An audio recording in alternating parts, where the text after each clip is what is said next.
castelo forte é o nosso. 1 João, capítulo 4, versículo 7, diz assim: Amados, amemo-nos uns aos outros, porque o amor procede de Deus, e todo aquele que ama é nascido de Deus e conhece a Deus. Aquele que não ama não conhece a Deus, pois Deus é amor. Nisto se manifestou o amor de Deus em nós, em haver Deus enviado seu Filho unigênito ao mundo, para vivermos por meio dele. Nisso consiste o amor, não em que nós tenhamos amado a Deus, mas que Ele nos amou e enviou o seu Filho como propiciação pelos nossos pecados. Amados, se Deus de tal maneira nos amou, devemos nós também amar uns aos outros. Ninguém jamais viu a Deus. Se amarmos uns aos outros, Deus permanece em nós e o seu amor é em nós aperfeiçoado. Amém. Vamos orar.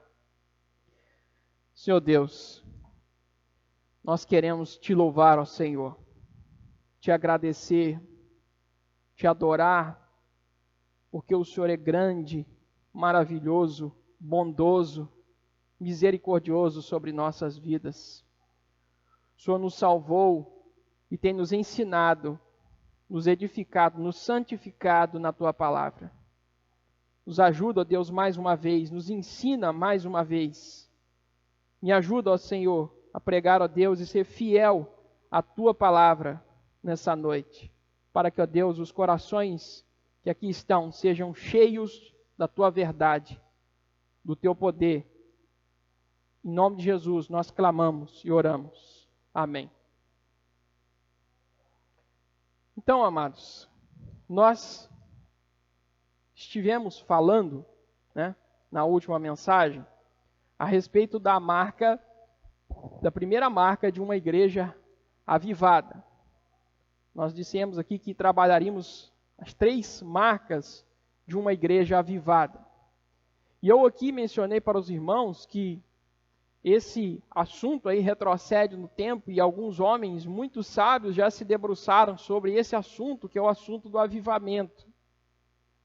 E um homem de expressão, como eu coloquei aqui, de Jonathan Edwards, pregou um sermão em 1 João capítulo 4, falando dos sinais de autenticidade de um movimento que de fato é um movimento marcado por Deus. E nós falamos aqui, na nossa primeira exposição dessa sequência, que a fé cristã não é o mesmo que credulidade. Quando nós vimos aí no versículo 1, João dizendo: Amados, não deis crédito a qualquer espírito, antes provai os espíritos se procedem de Deus. Então nós falamos aqui que ser um crente não é acreditar em tudo, mas também não é acreditar em nada, não é descrer de tudo. A fé cristã, ela envolve a mente e o coração, os sentimentos. Nós somos seres integrais. Às vezes se critica muito o emocionalismo, e as críticas são válidas, mas as emoções humanas, elas por si só não são pecaminosas. O pecado está na forma como nós dirigimos nossas emoções. Portanto, um homem como Jonathan Edwards, ele fez questão de tratar essas questões. Inclusive, ele tem um livro em que ele elabora ali toda a sua teologia a respeito dos movimentos avivalistas, e é um chamado Tratado sobre Afeições Religiosas. E Jonathan Edwards vai dizer que vai falar sobre essas afeições, sobre esses sentimentos que estão em nós e que se relacionam com a fé cristã. Porque a fé cristã não é mera intelectualidade. Nós vimos também na mensagem passada que até Satanás, meus irmãos, sabe quem Deus é, mas ele não confessa quem Deus é. Satanás não é capaz de confessar que Jesus é o Filho de Deus encarnado. E o que nós queremos dizer quando nós falamos isso é que ele, de modo algum, fará alguma coisa que faça com que o reino de Deus progrida nos corações.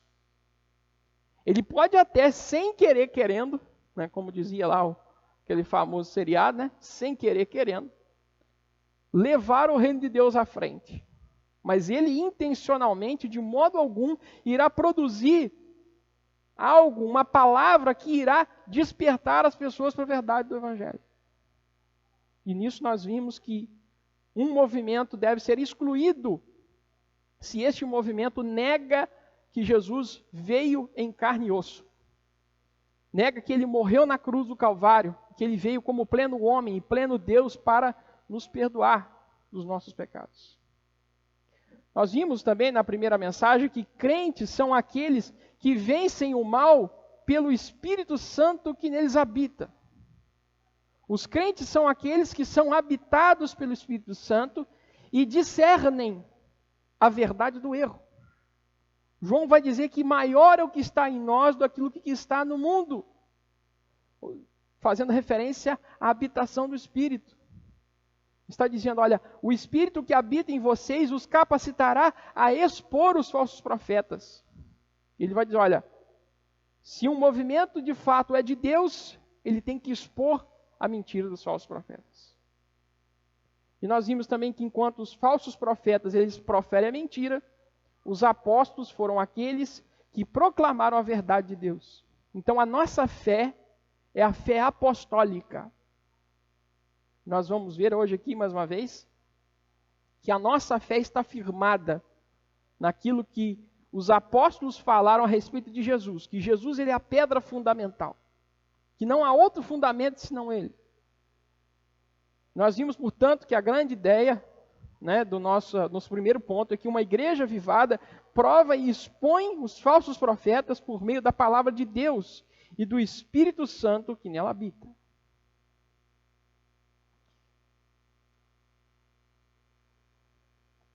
E após a nossa última, essa reunião, dessa mensagem, eu tive a oportunidade de levar uns irmãos que estavam nos visitando aqui da Assembleia de Deus para suas casas, né? Já esperava que ia surgir alguma coisa. E aí a primeira pergunta que me veio do carro: pastor, você já foi batizado com o Espírito Santo? E eu sei o que há na mente das pessoas quando fazem essa pergunta. Eu entendo por que elas perguntam isso. Porque elas entendem que para você falar sobre isso, você precisa ter passado pela experiência. Normalmente é isso que se pensa. Se você não passou por essa experiência, você não está apto a falar dela. Mas veja bem que esse argumento, ele é um argumento falho. Porque se eu estou apto a falar de algo porque eu passei por ele, né, se aquilo é verdade porque eu experienciei, então eu também posso dizer que é mentira porque eu não tive a experiência. Então é mais ou menos aquilo, né? A gente tem dois carros iguais. O meu deu defeito na maçaneta do lado do motorista. E aí eu falo assim, olha, todo carro desse dá defeito na maçaneta do lado do motorista. Porque eu tenho um carro desse e ele deu esse defeito. E aí o irmão vai virar para mim e dizer, mas não, pastor, eu tenho esse carro também e ele nunca deu defeito. Tem 20 anos que eu tenho esse carro e ele nunca deu defeito na maçaneta do motorista. Então, qual que a gente fica? Então, a gente vê que experiências por si só, elas não são suficientes para nós definirmos doutrina. E aí nós precisamos entender, primariamente, que a fé cristã, ela não está ancorada, meus irmãos, em algumas experiências. O que eu quero dizer com algumas experiências? Por exemplo, falar em línguas, ter visões, ter sonhos revelacionais, ver coisas ou ver anjos, não sei. A fé cristã não depende dessas experiências. E é justamente esse ponto que João vai confrontar. E Paulo também vai confrontar em alguns momentos. Porque vão surgir pessoas que vão dizer, olha, nós somos superiores, nós somos melhores porque nós tivemos essa experiência. E se os irmãos fizeram uma pesquisa, as piores seitas do mundo surgiram assim, com supostas experiências. E depois a gente vai ver o que essa experiência leva a pessoa. E a gente vai descobrir um monte de pecado encoberto, um monte de coisa errada. Por quê? Porque a pessoa baseou a fé dela em uma experiência espiritual. E o problema não é a experiência espiritual em si. O problema é se apegar a uma experiência pessoal que a Bíblia não normatiza. Porque sim, meus irmãos, existe uma experiência pessoal que a Bíblia diz que todo crente precisa ter. Que experiência é essa? É aquilo que nós conhecemos como novo nascimento. Jesus falou com Nicodemos, lembra, né? João capítulo 3. É necessário nascer de novo. Se não nascer de novo, não verá o reino de Deus. Então, essa é a única experiência que a Bíblia coloca para que nós sejamos um cristão de verdade. As demais coisas, as demais doutrinas, como que elas são conhecidas? Elas são conhecidas por meio do conhecimento da palavra. Por meio daquilo que os apóstolos deixaram para nós, dos evangelhos, das suas cartas. Nós não devemos fazer doutrinas por experiências, mas as experiências precisam confirmar as doutrinas que os apóstolos deixaram para nós. Pois, do contrário, nós vamos estar criando uma nova religião.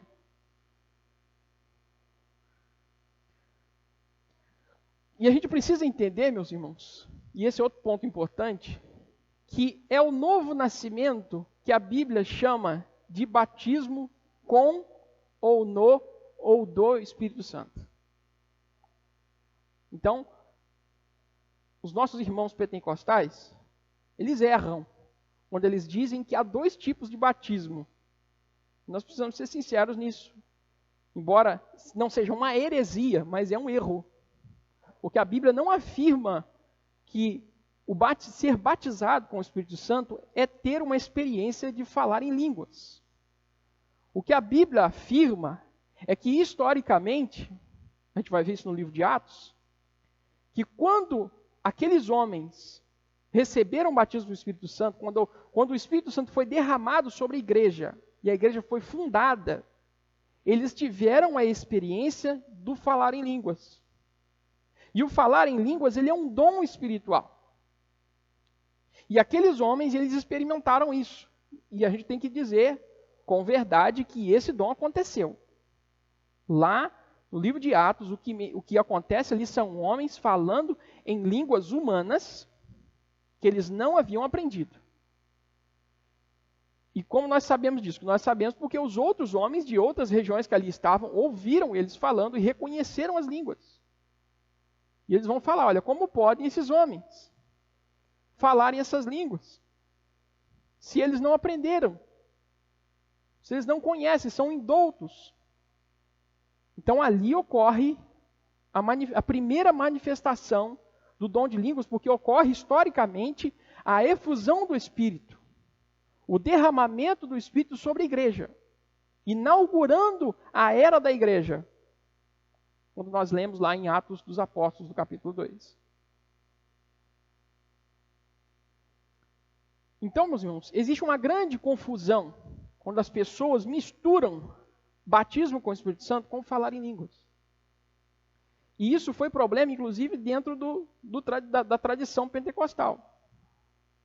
Porque, inicialmente, dizia-se que esse falar em línguas era a própria conversão.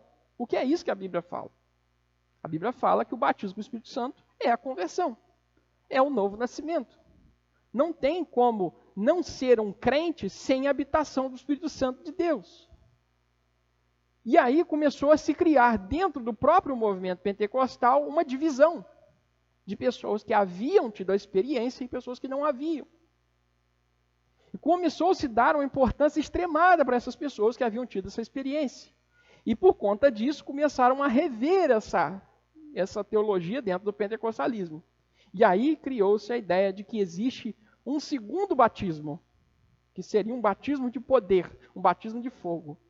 Porém, se a gente for analisar na Bíblia, essa exegese, ela carece de fundamentos. Ela não subsiste à análise bíblica adequada. Porque o livro de Atos é um livro histórico. Ele vai falar de coisas que simplesmente se cumpriram naquele tempo.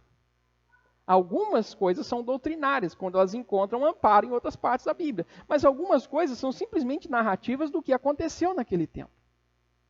Por exemplo, o eunuco foi batizado, né, no riacho.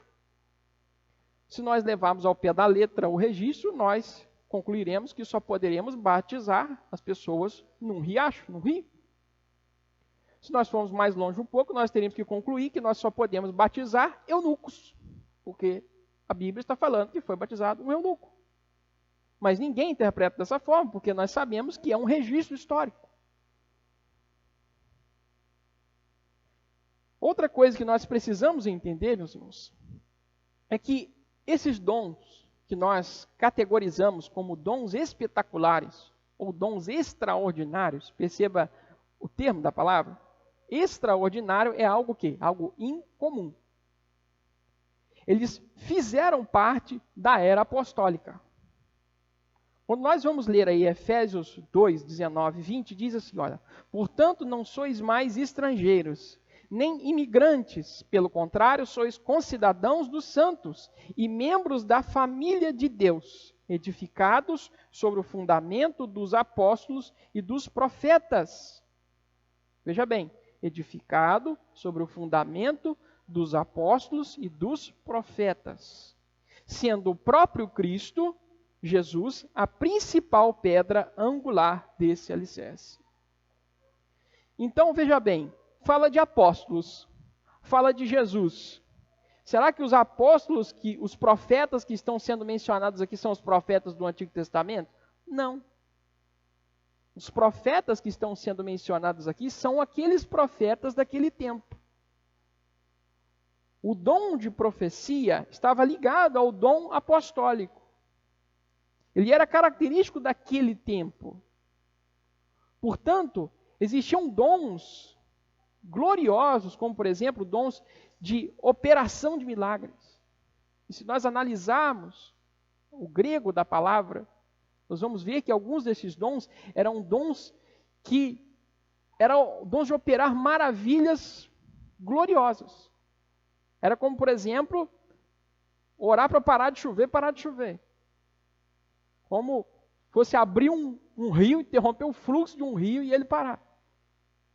Alguns dons daquele tempo eram muito característicos. E nós não podemos trazer esses dons para o tempo de hoje. O próprio Paulo, no final da segunda carta a Timóteo, o que ele vai dizer para Timóteo? Timóteo, não use somente de água, mas beba também um pouco de vinho, por causa das tuas frequentes enfermidades. Ora, por que Paulo não orou para que Timóteo fosse curado? Por que ele disse que ele usasse vinho por causa das suas frequentes enfermidades? Se o dom de operação de milagres estava ativo e deveria se aplicar de forma intensa, nós vemos que esses dons começam a diminuir ao longo do tempo. Eles marcam um momento especial da igreja, onde a sombra de Pedro passava, curava. Agora, meus irmãos, vocês já viram alguém passando pela rua e a sombra curando? Vocês já viram algum desses pregadores de televisão colocar uma fila de gente em cadeira de roda, sair orando e ele sair levantando, sendo curado? Alguém colocar uma fila de cegos e saírem enxergando? Eu já vi o contrário, eu já vi o cara colocar uma fila de gente em pé e batendo com o paletó e eles caindo. Agora, gente levantando eu nunca vi. Até existem algumas pessoas aí que dizem que acontecem e que as pessoas dizem ter esses dons. Mas o fato é que esses dons não estão acontecendo. Esses dons foram característicos de um tempo de avivamento da igreja, de um tempo histórico. E meus irmãos, às vezes até os descrentes entendem mais isso. do que a gente. Eu tive um professor uma vez que ele falava assim, olha, se milagre fosse tão comum assim, como aparece nessas igrejas da televisão, não seria mais milagre. Seria coisa comum. Porque é verdade. Se está acontecendo milagre todo dia, se todo dia tem gente sendo curada, se todo dia tem gente levantando da sepultura, gente enxergando, então não é mais milagre, virou coisa comum. E nós não podemos, meus irmãos, transformar em algo comum, algo que é especial, algo que é característico de um templo. Porque se nós fizermos isso, nós vamos ter que retornar também o dom de apóstolo. E ninguém tem a coragem de dizer que hoje, pelo menos aqueles que têm uma boa doutrina, ninguém tem a coragem de dizer que existem apóstolos hoje. E quem diz que é apóstolo hoje são pessoas que nós sabemos que não estão pregando a sua doutrina. Que estão querendo trazer falsas doutrinas. E por que justamente há uma ênfase em querer se chamar de apóstolo hoje? Justamente porque esse é um dom muito especial. O dom apostólico foi o que foi dado aos apóstolos para escrever as Escrituras. Se não houvesse o dom apostólico, você não teria essa Bíblia que você tem na sua mão hoje. Aí chega um sujeito e abre uma igreja na esquina e diz que é apóstolo. Olha que problemão que está causando. E aí você tem um monte de apóstolos, cada um falando uma coisa, às vezes eles estão brigando. Qual apóstolo que a gente acredita? Se nós fizermos isso, nós vamos estar tendo que inaugurar uma nova Bíblia, uma nova palavra de Deus. E repare bem, em muitas dessas reuniões de apóstolos, de falsos profetas, de pessoas que dizem que trazem revelações o tempo todo, a Bíblia muito pouco é mencionada. Há muito barulho, há muita gritaria, há muita profetada, e é muito fácil produzir falsas profecias. Uma pessoa chega e diz, meu irmão, estou vendo que você está passando por um problema na sua família. Tem uma pessoa no seu trabalho que está perseguindo você. Mas olha só, Deus sabe bem da sua vida, do seu coração, Ele conhece você. E Deus vai abater essa pessoa. Irmãos, quem é que não está tendo problema no trabalho? Quem é que não tem problema na família? Nós não estamos morando no céu. Estamos morando no planeta Terra. Estamos morando num mundo amaldiçoado pelo pecado. Não caia em profecias genéricas. Essas falsas profecias que tem por aí, elas encaixam-se em qualquer situação. Porém, meus irmãos, temos que ter um cuidado. Porque quando nós dizemos isso, nós não estamos querendo dizer que Deus não possa operar de forma poderosa ainda nos nossos tempos. E aqui eu conto um fato real, ocorrido com um pregador de extrema relevância e de grande importância na tradição cristã, Charles Spurgeon. E Charles Spurgeon era um sensacionista. Ele cria que os dons haviam ficado no tempo apostólico. E diz a história que não foi apenas uma vez que Charles Spurgeon, no meio da pregação, Deus lhe deu iluminação sobre coisas que ele não poderia saber. E diz a história que um dado dia, tinha um jovem sentado, e ele olhou para aquele jovem e disse, jovem, essas luvas que você está usando não são suas. Você as roubou, você as furtou do seu patrão nessa manhã no seu trabalho. E diz a história que o jovem ficou morrendo de medo, achando que ia ser preso, porque realmente havia roubado as luvas do patrão. E Spurgeon não tinha a mínima ideia sobre aquilo. Foi algo de fato de Deus. Mas veja bem, foi algo muito específico. Não foi, seu RG é número tal, tal, tal, que é outra bobagem. Para que Deus vai revelar RG dos outros? Deus estava ali usando Spurgeon para expressar pecados do coração de um jovem, para que se quebrantassem diante de Deus. Agora, veja essas falsas profecias que existem hoje. Estão muito longe de algo genuíno. Então, meus irmãos, diante disso, o que nós devemos entender é que nós devemos provar tudo o que está acontecendo no nosso tempo, olhando principalmente para as Escrituras. Porque Jesus nos disse, meus irmãos, que os tempos que precederiam a sua volta não seriam tempos de grande avivamento. Pelo contrário, seriam tempos de esfriamento da fé. Jesus vai dizer, olha, quando o Filho do Homem voltar, ele porventura encontrará fé na terra? Se vai ser difícil de encontrar fé na terra, será que vai ter tanto milagre assim? E lembre-se que o falso profeta, ele operará sinais. E diz a Escritura que, se possível, enganaria até os escolhidos. Portanto, nós precisamos sempre colocar a Bíblia como nosso manual, como nosso instrumento de prova. E agora nós olhamos, portanto, meus irmãos, para o que João fala a respeito da marca do amor, que deve estar presente numa igreja avivada. Uma igreja avivada que não tem a marca do amor em sua congregação, essa não é uma igreja verdadeiramente avivada. E por que, meus irmãos, o amor ele deve ser visto como uma das marcas de uma igreja avivada? Primeiramente, porque o amor ele procede de Deus. E Deus é puro amor. Veja aí o versículo 7.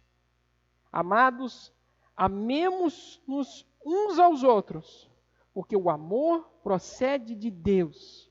E todo aquele que ama é nascido de Deus e conhece a Deus. Então veja bem, versículo 7. João já começa dando o exemplo.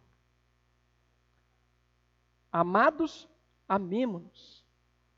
Já trata os seus ouvintes como amados. Ele vai dizer, olha, amemo-nos uns aos outros porque o amor procede de Deus. Ele vai dizer, olha, porque todo aquele que é nascido de Deus, todo aquele que ama é nascido de Deus e conhece a Deus. Aquele que não ama, não conhece a Deus, pois Deus é amor. Então nós precisamos olhar aqui que a primeira marca que João coloca é que o amor ele procede de Deus porque Deus é o próprio amor. O seu ser, a sua expressão do seu ser é amorosa. E por isso nós devemos amar. Porque nós, se dizemos que nós somos dele, se dizemos que nós nascemos dele, que nós somos seus filhos, nós precisamos amar. Porque do contrário, seria o mesmo que dizer que nós somos filhos de alguém que nós não temos nenhuma característica de semelhança. É a mesma coisa que eu chegar aqui para os irmãos e dizer, olha, eu sou filho legítimo de um chinês que nasceu em 1554. Pastor, você é um grande mentiroso. Porque você não pode ser filho de um morto e você não pode ser filho de um chinês. O senhor é brasileiro, olho grande, gordo, não tem nada a ver com chinês. Então aquelas pessoas que dizem, olha, nós somos filhos de Deus, eu sou um filho de Deus, mas elas não expressam a principal característica de Deus, que é amar, elas não são filhos de Deus. É isso que João está dizendo, olha, é impossível ser filho de Deus e não amar, porque o amor procede de Deus, e aquele que não ama não conhece a Deus. O indivíduo que não é capaz de amar não conhece a Deus. E o amor aqui nós vamos ver que é o amor à semelhança do que Deus nos mostrou. Então a aplicação que nós tiramos aqui, meus irmãos, é que não existe avivamento em uma igreja que não expressa o caráter de Deus. Está acontecendo muita coisa. Pode estar está tendo muitas experiências espirituais. Mas se entre as pessoas que estão ali não há a característica principal de Deus, que é o amor, sai fora. Não está acontecendo avivamento nenhum ali naquele lugar. Se você não vê compaixão, se você não vê o compadecer-se do outro, se não vê a preocupação com os irmãos, com os necessitados, não há avivamento. Não há nem cristãos, talvez, nesse lugar. Porque cristãos precisam se parecer com o seu Pai, que é Deus. Segunda coisa, meus irmãos, porque o amor foi manifestado historicamente na vinda de Jesus Cristo. Diz o versículo 9 e 10, nisso se manifestou o amor de Deus em nós, em haver Deus enviado seu Filho unigênito ao mundo, para vivermos por meio dele. Nisto consiste o amor, não em que nós tenhamos amado a Deus, mas em que Ele nos amou e enviou o seu Filho como a propiciação pelos nossos pecados. Então João coloca em primeiro lugar, como que nós conhecemos o amor de Deus? Como que nós podemos saber, como que nós soubemos que Deus é amor? E ele diz, olha, nós soubemos que Ele amou porque Ele se manifestou através do seu Filho, Jesus. Ele enviou o seu Filho ao mundo para nos dar vida, para nos tirar da morte. E essa foi a maior expressão de amor do seu ser. Ele deu o seu único filho, o seu filho unigênito. Quem daria o seu filho? Quem daria o seu único filho? Muito menos por outro. Mas Deus dá o seu único filho em favor de homens que não merecem a sua graça. Então ele expressa a pureza e a grandeza e a verdade do seu amor. Ele vai dizer mais do que isso. Ele nos amou antes de nós o amarmos. Versículo 10, nisso consiste o amor, não em que nós tenhamos amado a Deus, mas em que Ele nos amou e enviou o seu Filho como a propiciação pelos nossos pecados. Então existe aí também um outro grupo de pessoas aí que dizem que amam muito a Deus. Pessoas que talvez até se orgulham da sua suposta conversão. Mas João vai dizer, olha, nós não amávamos a Deus, não. Nós não estávamos nem preocupados com Ele. Foi Ele quem decidiu nos amar. Muito antes que nós sequer pensássemos a respeito dEle, do seu amor, Ele nos amou. E Ele enviou o Filho dEle como a propiciação dos nossos pecados. E essa palavra significa que Deus enviou o seu Filho para perdoar, para tirar os pecados daqueles homens que ainda não amavam a Deus. E esse é o centro do Evangelho. Essa é a mensagem central. Não existe pregação sem falar do amor de Deus expresso em Jesus, morto na cruz, que deu sua vida para salvar pecadores arrependidos. E vejamos, hoje, essa é a mensagem que mais falta nos púlpitos de muitas igrejas que se dizem avivadas. Muitas igrejas que se dizem cheias de unção, cheias do poder, cheias do agir de Deus, não estão lembrando as pessoas do sacrifício de Jesus. Não estão lembrando as pessoas da gravidade do pecado delas, da inimizade delas para com Deus. E fazendo assim, essas igrejas estão iludindo as pessoas que estão ouvindo o Evangelho, quando na verdade estão ouvindo uma imitação. A mensagem do falso profeta, a mensagem que é insuflada pelo espírito do anticristo, que engana, que ludibria, que desvia o homem de Deus. Não há nada pior, meus irmãos, que uma igreja que não prega Jesus. Não há nada pior do que um grupo que se reúne, mas o nome de Cristo não é glorificado, em que as doutrinas centrais da fé não são lembradas. Pode haver muito boa intenção, muito boa motivação, mas se Jesus crucificado não é exaltado, não há avivamento, não há vida, não há cristianismo. E nós devemos fugir de igrejas que não pregam Jesus, que não anunciam o que Jesus fez, que não pregam a boa doutrina, porque nós precisamos dela. A Bíblia, meus irmãos, no mínimo o Novo Testamento, foi escrita 2000 anos atrás. E muitas pessoas estão completamente inaptas a falar das doutrinas que estão nela. Muitas pessoas estão falando de coisas que não sabem. Porque nelas não há temor, não há humildade, não há busca sincera, o desejo sincero de conhecer a verdade.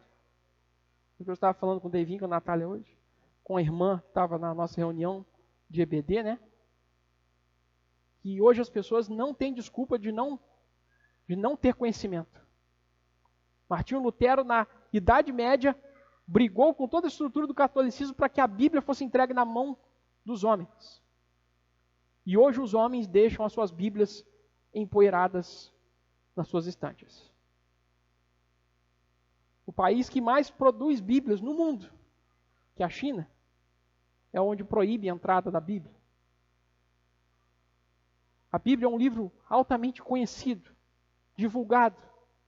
As pessoas que não buscam conhecimento, buscam porque não querem. A quarta razão, meus irmãos, porque o amor, ele deve ser uma prova de uma igreja avivada, é porque o amor não é uma opção, ele é um dever do cristão. O versículo 11 vai dizer: amados, se Deus de tal maneira nos amou, devemos nós também amar uns aos outros. João está dizendo, olha, irmãos, olha a forma como Deus nos amou. Ele enviou o seu Filho, o seu único Filho, para nos dar a vida.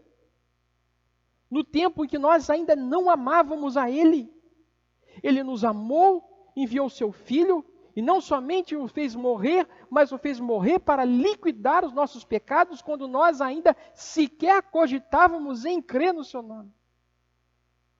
Ele nos salvou antes mesmo de nós pensarmos em salvação. E ele está dizendo assim, olha, se Deus nos amou assim, nós temos o dever de amar os nossos irmãos da mesma forma. E qual é essa forma? Morrer. E será que estamos dispostos a morrer pelos nossos irmãos? Tem crente hoje que não quer vir nem na igreja. Quanto menos morrer por ninguém. Mas e se a perseguição surgisse? Porque muita gente hoje fala em perseguição, cristofobia. Então, perseguição nenhuma. A gente não sabe o que é perseguição. Mas se a perseguição surgisse, talvez menos pessoas ainda do que temos nas igrejas nós teríamos. Eu lembro uma vez que no seminário, não sei se eu já contei isso aqui para os irmãos, um traficante estava lá no Rio de Janeiro, chegou de madrugada num ônibus, com metralhadora na mão, entrou dentro do ônibus e falou assim, eu quero saber quem é crente aqui. Quem é crente aqui, levanta agora. E aí todo mundo pensou, né? O cara vai fuzilar, né? Aí dizem que uma pessoa, não sei se é uma senhora, um senhor, se levantou. E o bandido falou assim, é você que é crente? Então é você mesmo. Então você vem aqui que você vai orar por mim. O professor do seminário contava isso, que isso aconteceu lá no Rio de Janeiro. A mente do bandido estava correta. Não dá para acreditar num crente que não está disposto a morrer por aquilo que diz que crê. Se Jesus é verdadeiro para nós, nós temos que estar dispostos para morrer por ele. E morrer pelos nossos princípios. E pelos nossos irmãos. Se nós não estamos dispostos a isso, se nós não estamos dispostos a enfrentar a morte por Jesus, nós devemos nos questionar na nossa fé. Talvez devemos pedir, Senhor, mude o nosso coração e nos dê coragem, para que eu seja um crente como o Senhor exige que eu seja. Para que na provação eu não murmure e eu não profane o seu nome. Mas nós, meus irmãos, envergonhamos o nome do Senhor de muitas formas. A igreja moderna envergonha o nome do Senhor de muitas formas. Essa semana, um amigo compartilhou um vídeo de um pastor que ficou famoso. E ele ficou famoso por uma visão. Na verdade, esse cara disse que ele tinha 7 tipos de câncer. Falou que tinha 7 tipos de câncer. E que ele estava um dia orando muito a Deus. E ele falou assim, olha, eu vou para o inferno, Deus, porque o Senhor não quer falar comigo. O Senhor não quer me curar do câncer. Aí diz ele que ele teve um arrebatamento, sei lá o quê. E olha só, olha o arrebatamento que ele teve. Diz que Deus levou ele para um galinheiro. A casa dele se transformou num galinheiro, a garagem dele, sei lá o quê. E de repente, as galinhas foram todas batizadas com o Espírito Santo. As galinhas começaram a falar em línguas.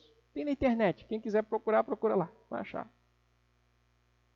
E uma das galinhas chegou para ele marchando, para entregar uma profecia. As outras galinhas se abaixaram, reverenciando. E veio um galo, e o galo vinha interpretando. E o galo interpretou que ele seria curado do câncer, e que ele seria um grande pregador, e tá.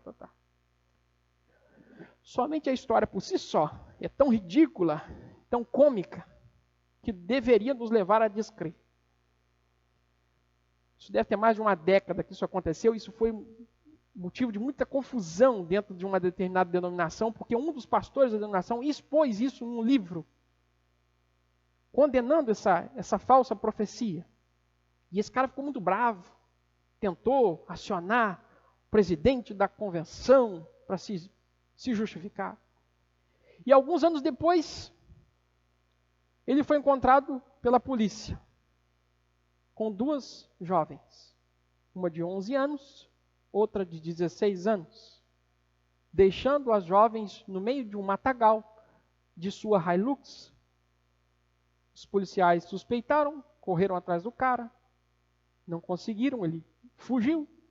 Depois ele deu registro de que teve o carro furtado, interessante, né? Logo após isso.